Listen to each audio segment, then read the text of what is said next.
On le voit bien dans les relations sentimentales. Pour les volontaires, là. Pour les empathes. Dans les relations sentimentales. Tu vas tomber, tu tombes parce que ce sont ces démons qui les envoient. Tu vas tomber sur quelqu'un, tu vas penser, oui, c'est bon, c'est ma flamme jumelle, l'homme ou la femme de ma vie et tout et tout. Bah, tu vas penser que c'est, voilà. Alors que c'est le pire. C'est un démon. Il va te faire vivre les pires cauchemars.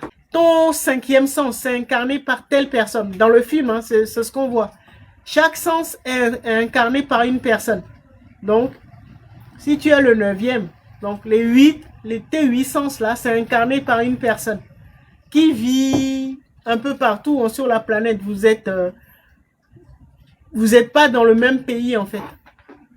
D'accord? Mais comme ce sont tes différents corps ou tes différents sens, eh ben, tu es connecté. Avant, oui, on s'en rappelait. Mais maintenant, ils ont effacé nos mémoires, donc on ne se rappelle plus. Des personnes qui incarnent nos sens. Je vous ai même dit nos chakras. Tout. Notre enfant intérieur. On peut tout retrouver dans le jeu.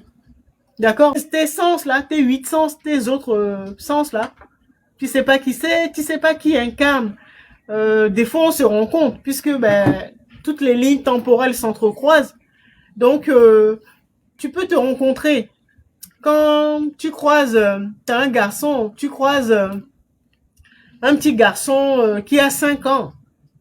Ben, des fois, c'est toi quand tu avais 5 ans.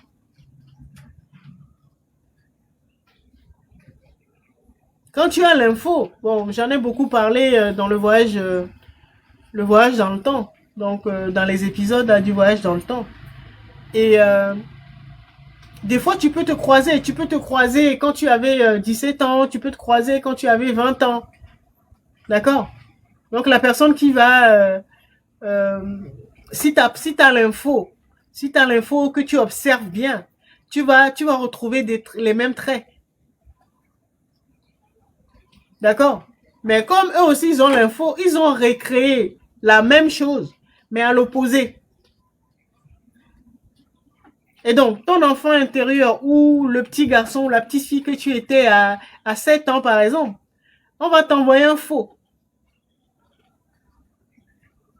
Et donc, tu vas te faire avoir, tu vas observer la mauvaise, le goût, le mauvais enfant. Tout a été perverti.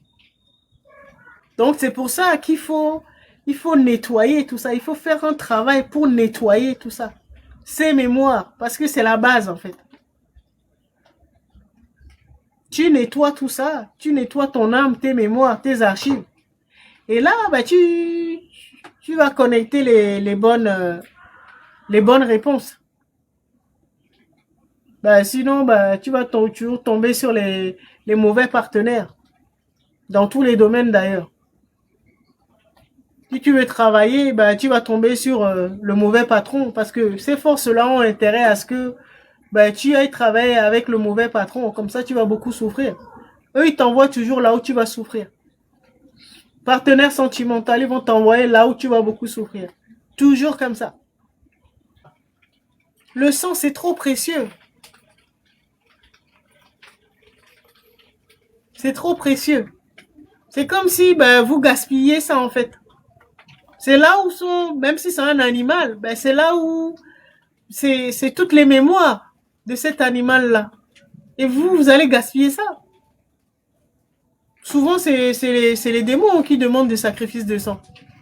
Parce qu'ils savent ce que c'est. Ils savent que ben, tous les secrets de la source des créateurs ben, se trouvent là-dedans. Ces forces-là ben, peuvent facilement t'interférer avec des rituels de sang, des trucs comme ça, ou même ton propre sang, tout ça. Ça veut dire que si c'est pas en vous, vous pouvez pas en faire l'expérience. C'est pas quelque chose qui se donne. Hein. Si c'est pas en vous, vous n'allez pas pouvoir l'activer. En tout cas, moi, ce que j'enseigne, ce sont des activations. Vous accompagnez pour activer des potentiels qui se trouvent déjà en vous. C'est pas quelque chose qu'on va aller voler chez un être ou dans une famille, un truc comme ça. Hein.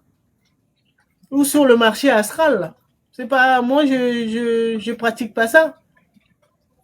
J'active ce qui est déjà en vous. Je vous accompagne. Je vous aide à activer ce qui se trouve donc, à découvrir ce qui se trouve en vous, ce que le patrimoine que vos ancêtres vous ont transmis et à l'activer.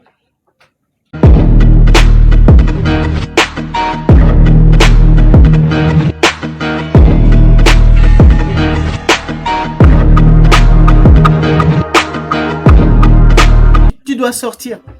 Tu dois naître de nouveau. Seconde naissance, ce qu'on appelle la renaissance. Si tu le laisses comme ça, la première naissance c'est dans le faux monde, dans la fausse matrice. Le jour tu nais de nouveau, donc tu enclenches ta renaissance, donc l'éveil. Et ben ce jour-là, ben tu sors du faux monde là et tu nais de nouveau. C'est pas en donnant ta vie à Jésus, hein. Tu nais de nouveau et tu rentres dans ta véritable réalité. C'est ça la deuxième naissance. Chacun doit le faire. Deuxième naissance, c'est quand tu sors de la fausse matrice. Chacun doit le faire.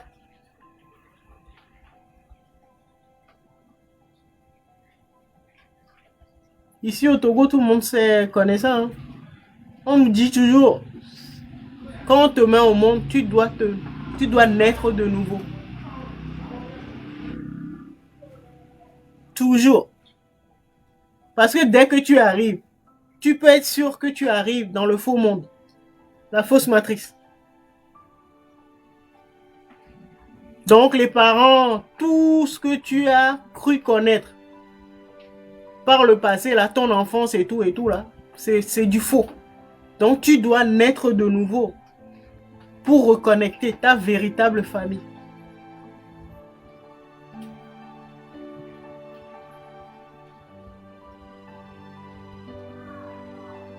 Sinon, si tu le laisses comme ça, là, bah, tu restes dans le faux monde.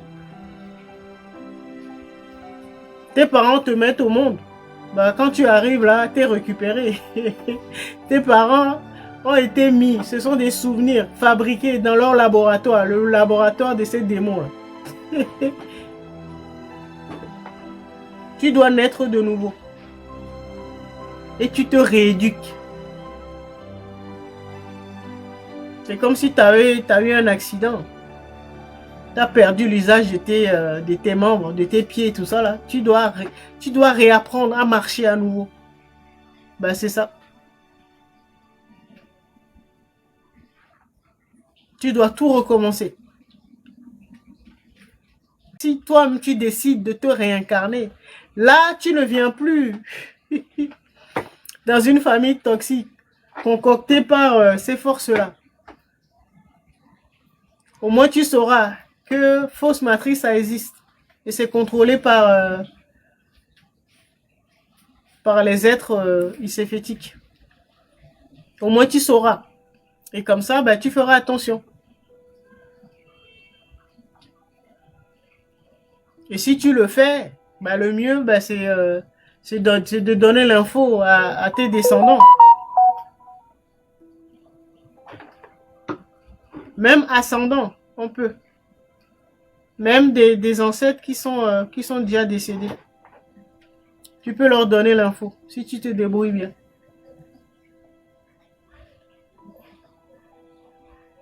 Vous croyez qu'on a eu ces informations comment? Nos prédécesseurs, ceux qui ont réussi, bah, ils nous ont envoyé l'info. Ils ont dit, attention, piège. Il y a une fausse matrice. C'est comme ça qu'on a eu l'info. Vous croyez qu'on l'a eu comment? Tiens, vous pouvez communiquer avec vos ancêtres. Hein? Ceux qui n'ont pas eu l'info avant leur départ, vous pouvez leur donner.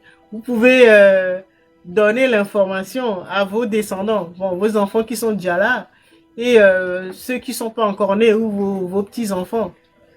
Tout est possible. Nous sommes des créateurs. Quand tu réorganises, tu fais ta deuxième naissance, tu te réorganises, bah après tu changes les règles du jeu. à ton avantage. Bien sûr, tant qu'à faire.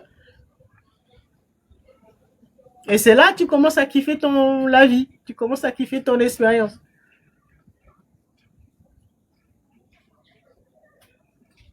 Il y a beaucoup de fake, hein. Famille fake, amis fake. Des fois, on te même des enfants fake. Comme disait Gwenola, tu as des voisins fake. Ils ont mis leurs petits potes là, leurs amis là, leurs amis démons. Donc la première naissance, bah, tu fais l'expérience de la dualité à fond. Et le côté négatif de la dualité. Ces forces s'arrangent pour que tu fasses que, voilà, ce genre d'expérience.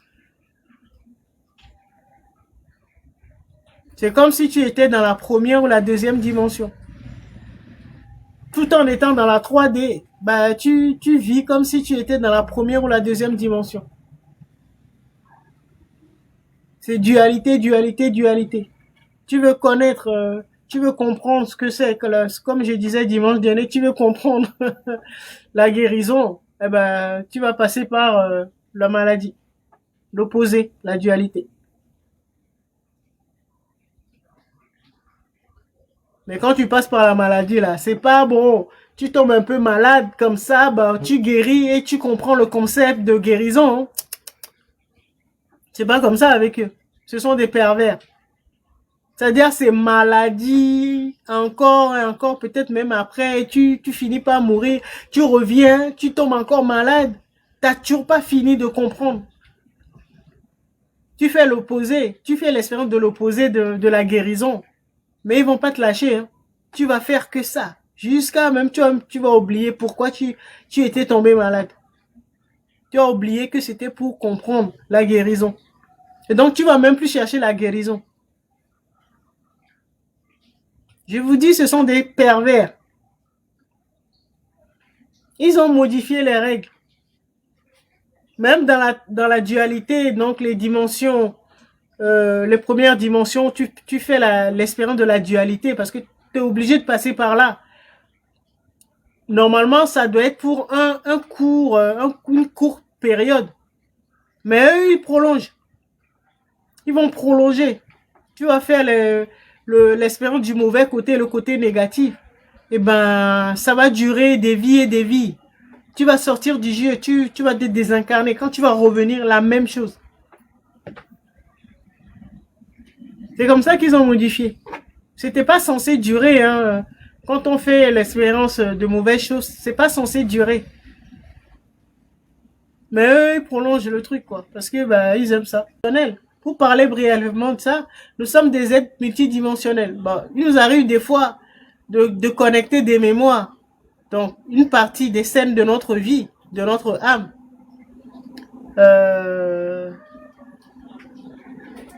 Oui, ben c'est ça le phénomène du déjà vu. Comme nous existons à plusieurs endroits, donc ce qu'on appelle la multidimensionnalité, nous sommes sur plusieurs dimensions. Et ben des fois, ben, tu connectes. On le voit bien dans le film que dont Solange avait parlé tout à l'heure, la huitième sens. Une personne qui incarne, je sais pas, ton sixième sens par exemple, qui se trouve de l'autre côté de la planète ou sur une autre planète, bah, des fois tu peux capter ce que vit la personne, ce que voit la personne.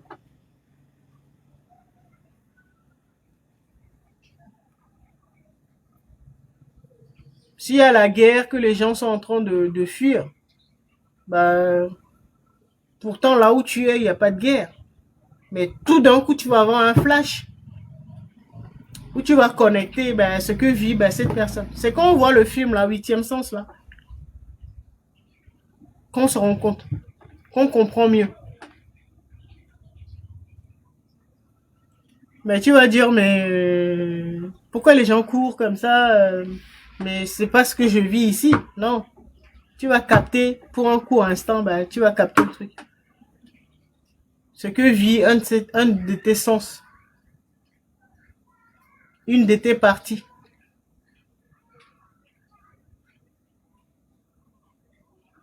Souvent, les eight sens, là, c'est ce qu'on appelle les familles. Les familles, c'est ce que j'appelle les familles, notre équipe spirituelle. Donc, notre équipe incarnée. Parce que la grosse partie est restée sur d'autres planètes, en tout cas sur notre monde d'origine. Ceux qui sont incarnés, ben, des fois, tu peux connecter leur vision ou ce qu'ils sont en train de vivre. Et tu vas penser que tu es en train de rêver. Des fois, tu vas te voir dans la peau d'une petite fille.